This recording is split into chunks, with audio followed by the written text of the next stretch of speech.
State University of New York at Downstate Medical Center is your center for healthcare excellence.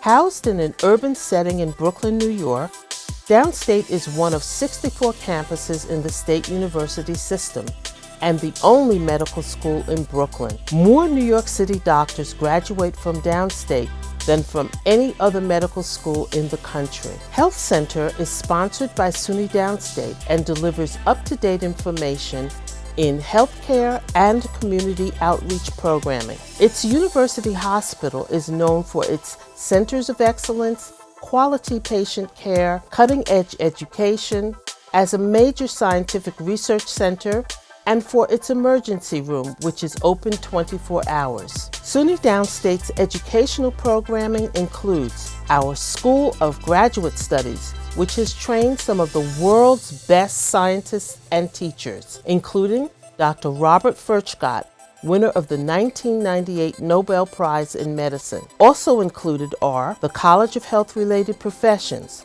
the College of Nursing, and our nationally recognized School of Public Health. With so much to offer, there's no better place you can depend on. Downstate.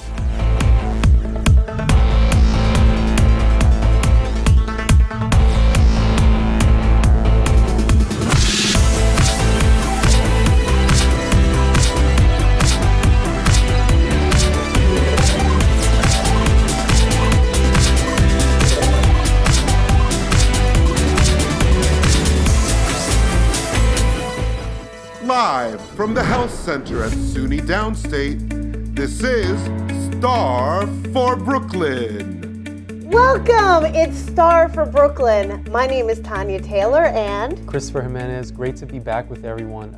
Tanya, I have a question for you. Yep. So since the last time we spoke, how are you being healthier? Oh wow, that's a great question. I am actually going to the gym to work on my muscle mass and my bone density. As I get older, that's really important. We need to do some heavy lifting. Definitely. No, that's you? Great to hear. Well, actually, I can't say that I've hit the gym yet, so Okay. You're ahead of me. That's a goal, though.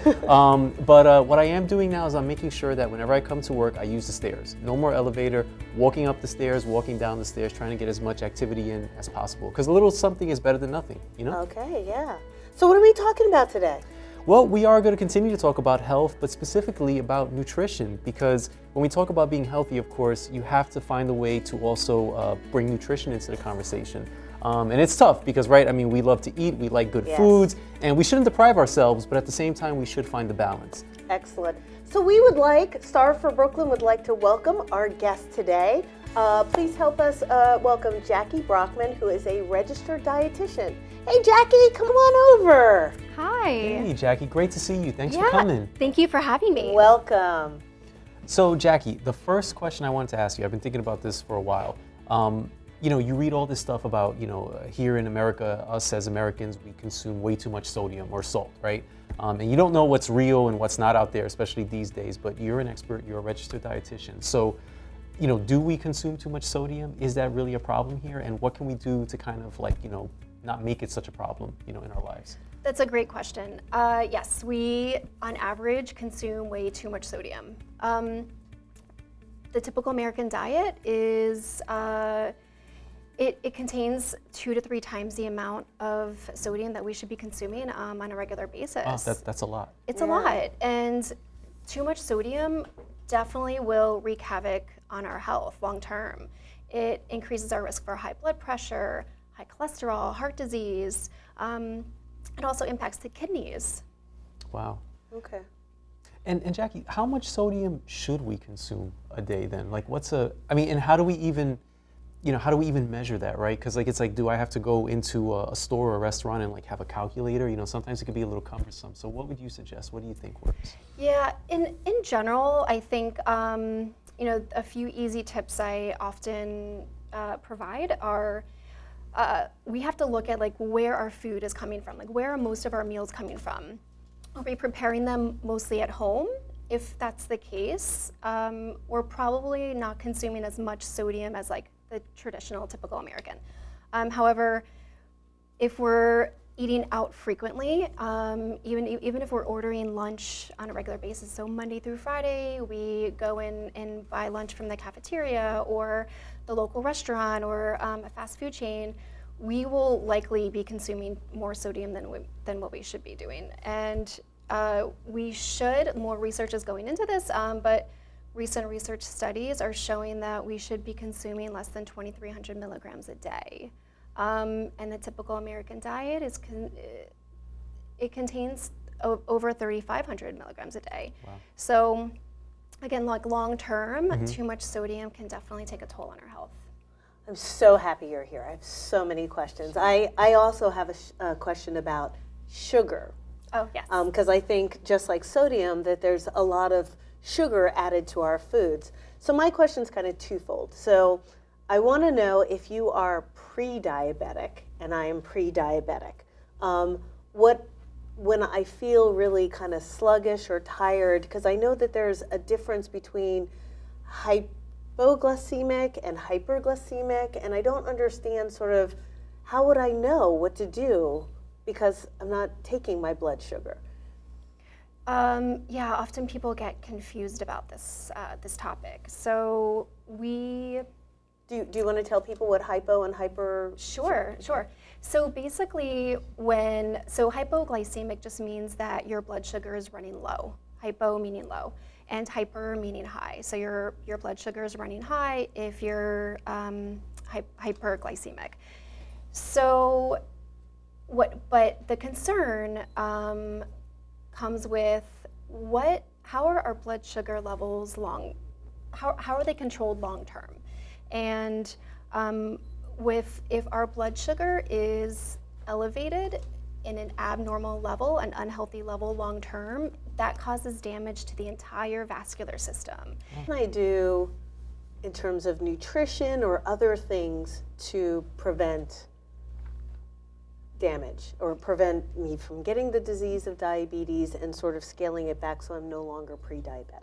Okay, so first off, we want to get an annual physical every year, right? We want to make sure our A1C level is essentially the lab that we should get checked. And that is a measure, it's a 3-month average of our blood sugar. So once we know what our A1C is, if it's normal, great. We want to just maintain a healthy lifestyle. However, if you start seeing the A1C creeping upwards, if it starts becoming in a pre-diabetic range, then there are a lot of things that we can do. We should stay active. So you going to the gym and exercising is really important. You're doing a good job.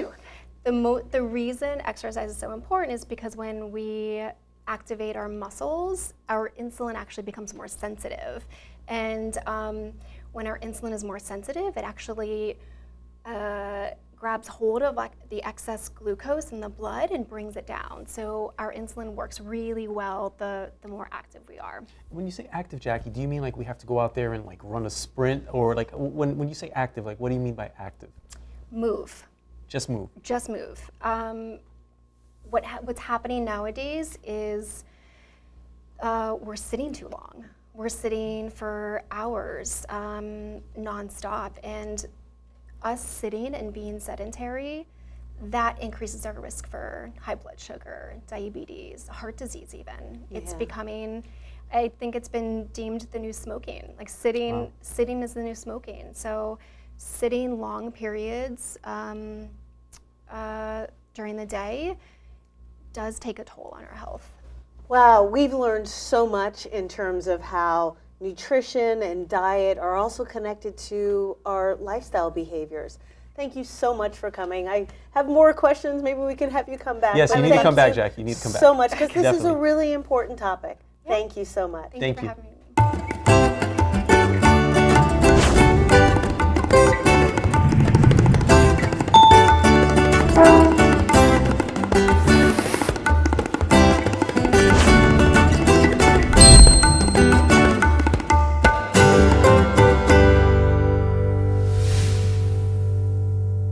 Welcome back, everyone. So we have something really cool and unique that we're going to do right now. Tanya, would you like to introduce our next guest? Absolutely. Look at this. This is so cool. So we'd like to introduce you to Mary Crymes, who is the charge nurse at the Star Health Center, and she is an AIDS certified registered nurse and an amazing, amazing woman. So you're here to tell us about your tambourine kitchen? Yes, I am. Oh my gosh, I'm so hungry. What's going on? Mary, I want to say that after this segment, a star would be born, but you were born for this. So please, yes. take it away. And I will sample anything. Okay. All right. Well, hello, everybody. Thanks for having me. Yeah. And this afternoon, we're going to be preparing a salmon and macaroni salad. Basically the same thing as tuna fish and macaroni salad, but using salmon instead. Okay, so we have our noodles here. These are called cavatappi noodles. They're a little more, they're like a swirl or the longer version of the elbow macaroni, because I find that the salmon sticks a little better to something when it's curved. I don't know, that's just me. Okay, so we're gonna start with the macaroni. And how much is that? Is that a whole box? No, this is like maybe a half a pound, Okay. a half a box. I'm not even gonna use it all. Then we have your salmon, which is it is canned salmon, but it's also very healthy. It's, because salmon could be a little pricey. So when you catch a bumblebee salmon in a can on sale, you buy it, okay? So I try to stack up on it. So here we go. Then we have boiled eggs, chopped. Okay. It's a double protein. Mm-hmm. Celery, chopped, like Okay. 2 stalks of celery. That's like finely chopped, too. Yes, I have my, listen, I couldn't bring everything here today, but I have all kinds of kitchen gadgets, and I love it. You know, that was just Push it down and that was just what I was going to ask you, And Mary. So voila. how long does this everything take to prepare, would you say? I'd say maybe, well, if you're talking about starting from really like scratch, because you have to boil the macaroni first, of course. And while the macaroni is in the pot boiling, I'm doing all the other stuff. So all in all, maybe 40, 45 minutes total to get everything prepared. Okay. Okay, so we mix it up a little bit here. Wow, that's pretty. Yeah. And then, of course, we have to add our mayo. Real mayonnaise. Real mayonnaise. Yeah. I know we're supposed to be a little health conscious, but I was just going to say that, yeah, it's not fat free. Sorry. but you know what? But isn't it the good fats? No, it's not the good fats. Okay, and here we go with, and take certain things in moderation. You know, like you have to watch your salt content depending on who you are and what you know, how you were brought up and raised. Because some of us were raised using heavy seasoning, so you have to kind of slight the hand a little bit. Okay. So just a little sprinkling of and what kind seasoned salt. That's seasoned salt? Okay. Okay, some black pepper. But I was also going to say, Mary, this is not for one person. So we saw you put a lot of mayonnaise in, but this is for multiple people. Yeah. So, you know, it's not like we're totally unhealthy. And we also have a little Cajun seasoning to add a little flavor to that salmon, bring it out a little bit. Mm-hmm. Okay. I would have not thought to put Cajun seasoning in that. Okay. Yeah, and some paprika for coloring there. Okay.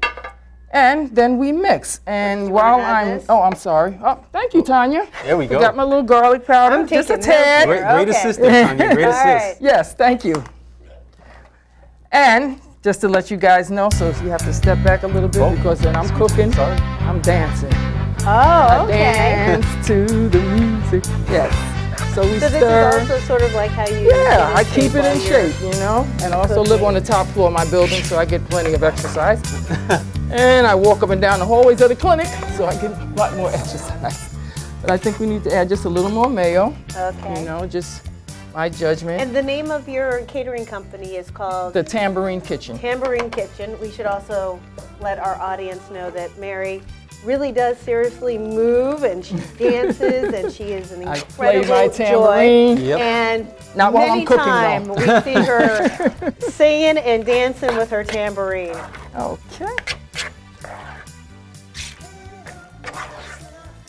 So the end result is about right. I have enough of everything in here. Okay. And of course I do a little tasting. I have an extra spoon somewhere. We can find I don't know where this Actually, are. Wait, can this we is find torture. Do we have? We need utensils. We do not have an extra spoon right now, but that's We're gonna okay. get it. That's We're okay. gonna get it. We're gonna Yeah. get it. So, like I said, then we transfer Is into the this pan. the only one? Okay, so one of us can maybe. Go for it. Go for it. Okay. Well, should I let you, or should I go for it? The only thing I do have to say about certain salads, especially salads that have raw vegetables in it, it does need to sit for a little while to bring out the flavor. Okay, so when you taste it now, it might not be as good as it's going to be 3 hours or 4 hours. That's a from great now. tip, Mary. Let me tell you, if it was me, I could barely cook an egg. So yeah, I probably wouldn't. I'd probably just start eating it right away. Okay. Okay. 1 second, wait a minute. think I see We have to magic put the little spoons. garnish on Magic there. spoons Excuse coming. me, homie. There we Let me go. hold this a second. Just kind of spread it out so to fill out the pan. I'm getting ready. And just end result, sprinkle a little Oh, paprika on that's top. really pretty garnish. Yeah, sometimes, You yes. need to garnish. Sometimes food can, You need to make it pretty. just a little bit of something on there will make it, just like the folks in nursing homes, you know, they don't like their food because it's just like, Bland. No, looks but like this, a plain this face. makes you, this You makes know, you so when wanna you put a get little into it. garnish on there, you Yeah. could put a little nice. parsley on there, you know, just to give it a little garnish and make it look nice. So, guys, help this out. Okay, so you got one too, so we can go for let it, me make sure. Hold on. and then we can go for it, right? That's what I'm talking about. Okay, all right. There you I've got go. my little Here we piece go. here. Thank you. Thank you very much, Mary. Whoa! Amazing. Excuse me for talking with my mouth. Tremendous. Wow, this is wonderful. Thank you so much Thanks for coming, for Mary. coming and Thank you sharing for this having me. really awesome salad. I hope everyone was paying attention so that you can do this at home. Thank you so much. Thank you. I think we should all Thank do you, our Mary. little Thank you. tambourine dance. Yes. Mary, when you come back, can you cook the cake, please? Oh, Please? okay. Okay. Please? Thank you. All right.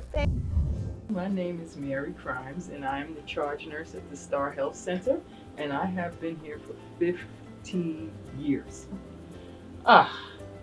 It's been a good journey, I have to say, though, because Star is like one big happy family, and we all kind of collaborate together, do things together. We have patients that have been coming here for 20, 25 years, and those that go and leave, most tend to come right back to Star.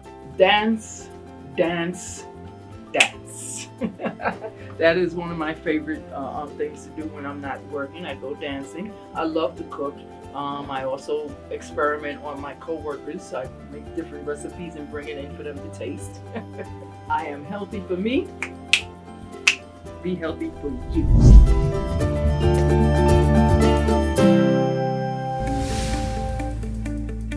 Welcome back, everyone. And once again, big thanks to Mary for coming and giving us a sample of her salmon macaroni salad. So we have two very special guests here that are going to talk about something that's really important. So with me today are Dr. Jameela Yusuff and Tracey Griffith. Dr. Yusuff is the medical director for the Star Health Center and Star program. She is an MPH, a fellow of American College of Physicians, and associate professor of medicine at Downstate University. And Tracey is Prevention Program Manager and an MHA. Thank you both for being here. Thank you. Thank for having you. us. So, Dr. Yusuff, and do you want me to call you Jameela or Dr. Yusuff? What do you? Jameela's fine. Jameela? Okay, great. Jameela, I guess first things first, what is PrEP PEP? I go outside, on the side of buses and even in the trains and subways, I'm starting to see this more now. And when I heard that you guys, specialize in this and down at the Star Clinic, we do this, I wanted to ask you, what is it exactly so that our audience can find out? Sure. So PrEP is actually a shortened term. The full name is pre-exposure prophylaxis. And what that is, it's HIV prevention. So it's the way it works is that we would give HIV medicines to someone who's HIV negative. And this will prevent them from becoming HIV positive. And it's about 90% effective. So it's actually more effective than a flu shot. It's very effective. Wow. So Tracey, my question to you, as the Prevention Program Manager, I know you're out there in the community a lot. What are some of the initiatives that you're doing to let the community know that this even exists? I mean, I know, I talked about bus signs and advertisements, but sometimes people, they see it and they don't really pay attention. So what are you doing to kind of let people know about this amazing new treatment? So the advertisements that you see are from Department of Health, and we kind of piggyback on that, and we go out to the community, different places, community organizations, churches, community centers, senior citizen centers, and we kind of go in there, we give them education, we talk about all kinds of things, including sex, and PrEP and PEP fall into that. We offer testing, free HIV testing, and then we just kind of create a platform so that we can talk about PrEP. So for the community, we just kind of offer our services to everyone. We can just be out on the street, on the sidewalk in front of the hospital, just talking about PrEP and just giving basic information about PrEP and PEP and the differences between both. You bring up a good point, Tracey. So I'll throw it back to you now, Jameela. PrEP and PEP, and I always see it together. So it says like PrEP and then /PEP. What are the differences between the two? So PrEP is pre-exposure prophylaxis. So the medicines should be taken before your exposure. And PrEP doesn't work immediately. It takes about 7 days to be effective for receptive anal sex and about 20 days to be effective for receptive vaginal sex or to protect someone from intravenous exposure to HIV. With that said, if someone is already exposed and it's within 72 hours, then they are eligible for something called PEP, which is shortened for post-exposure prophylaxis. Now, we consider, in the medical community, we consider post-exposure prophylaxis a medical emergency. The patient, if someone has been exposed, should go right away to an emergency room or to a clinic to get put on 3 medications instead of 2. And so that's the big difference, right? Like, so it's kind of a stronger regimen because it's after the exposure. It's after the exposure because PrEP won't work. It takes 7 days. So you need something after the exposure. It's 3 medicines and you need to take it for 28 days. And that has to be taken within 72 hours of your exposure. So either going to the emergency room or coming to a clinic that can provide that medication.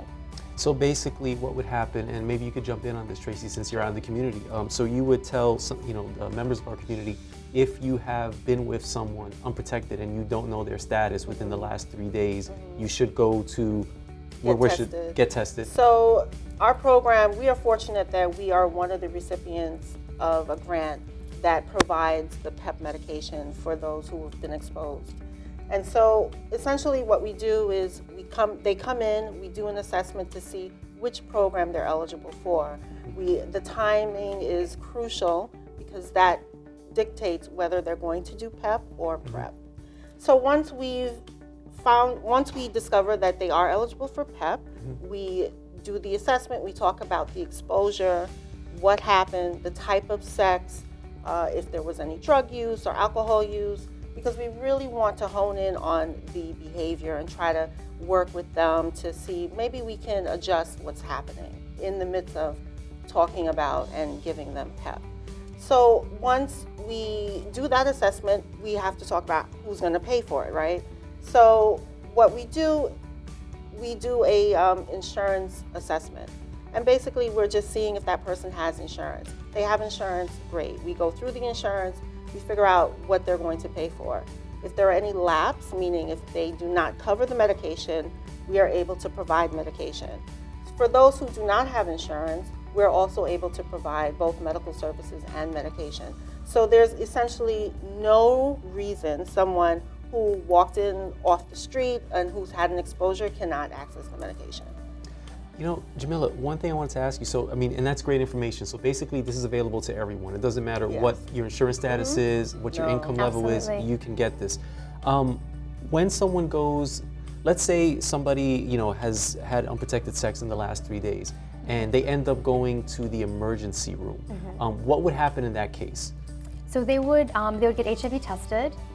They would also get screened for other infections, and they would get started on medications immediately. And then also linked to a clinic where they could follow up for another HIV test after 28 days, as well as follow up for medications.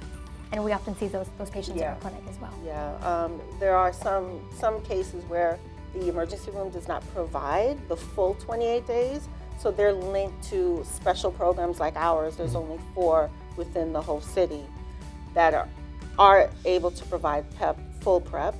They're linked to the program, and they are given the remainder of the medication. Thanks. And the reason I asked that question, guys, is because I've had a couple of patients come to me and just kind of speak about that experience. Right. But anyway, I really appreciate you guys coming to speak. This was very informative. Please come back. Sure. And just thank you so much. I mean, this is great information. Hopefully everybody out there listen to it. And if you feel like, even if you know somebody who might benefit from this, please let them know. And if any questions, again, please check out our website, starprogram.nyc. Again, that's starprogram.nyc. There's more information on PrEP and PEP on our site. Thank you. Thank you. Chris, I'm so excited about our next segment. We're going to be talking about a case management program to help people who are at risk of HIV to find out about PrEP and to get linked to PrEP. We have two guests visiting today. They are both from the Star Health Center at SUNY Downstate Medical Center. I'd like to introduce you guys to two amazing people. This is Lori Hurley, who is the Assistant Director of Case Coordination. And then we have Alain Gauthier, who is the PrEP Entitlement Care, is that right? Case Manager. So welcome, guys. I'm so excited. Like, this is complicated. I need to understand this. So what is this status neutral program? Well, this program is based on the philosophy that good health is just more than medicine.